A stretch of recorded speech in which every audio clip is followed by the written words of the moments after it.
cannot begin to express how much I was looking forward to this episode. Back to the Save the Cheerleaders, Save the World days. It seemed like the perfect opportunity to revisit the deceased characters. I was really hoping that they would bring Thomas Decker's character Zach into the episode, even for a brief cameo. It didn't happen, and I doubted it would, but it still would have been nice. My biggest praise for this episode was the return of Isaac. During the opening credits, when Santiago Cabrera popped up on screen, I did a mini cheer. If only a scene was longer, but greed is not an admirable quality. Anyway, on to the actual episode. I should probably write this after re-watching it, but I'm going to wing it, and I apologize if things are a little cluttered.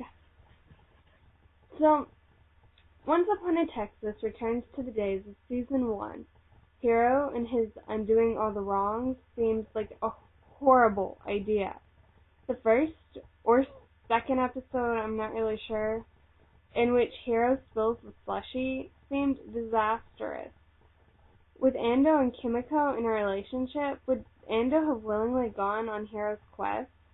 But disregarding that, I stand by the fact that time is a fragile thing. Hero should know this, being the master of time and space and whatnot. Did he not learn in the episode with the office worker that some things are just meant to be fate? As horrible as it is, I was waiting for Charlie to die again. She cheated death once, and you're not even supposed to do that.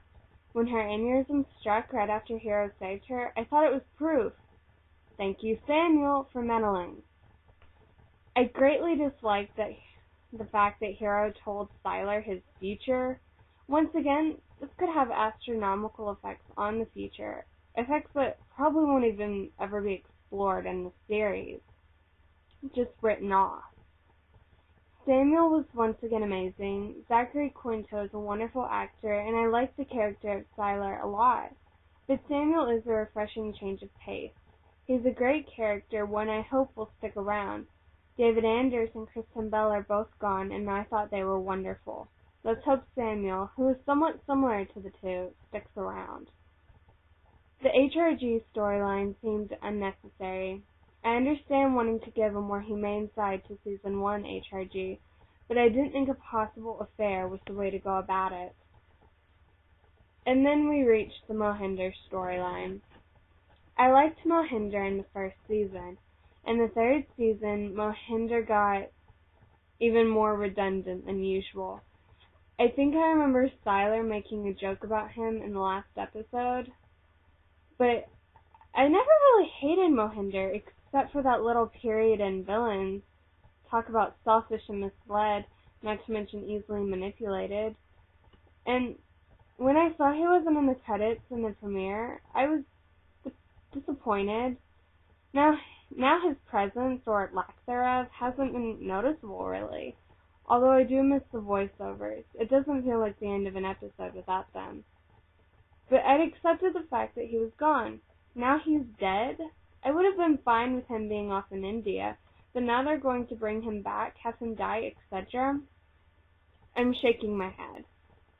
I want to know the ultimate plot of this season is. Every season there has a central plot. Season 1, the cheerleader, and then the explosion. Season 2, the virus. Season 3, the release of the powers and Nathan's gang, rounding up everyone.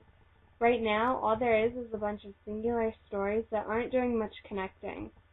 I love that they're taking things slowly, going about things at a slower pace. This is desperately needed, but we also need a uniting conflict. There's too many scattered, mundane ones at the moment, most notably Claire's.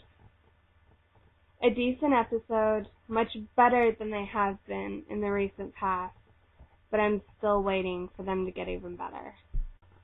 Oh, and one last thing. This is a question for any Doctor Who fans out there.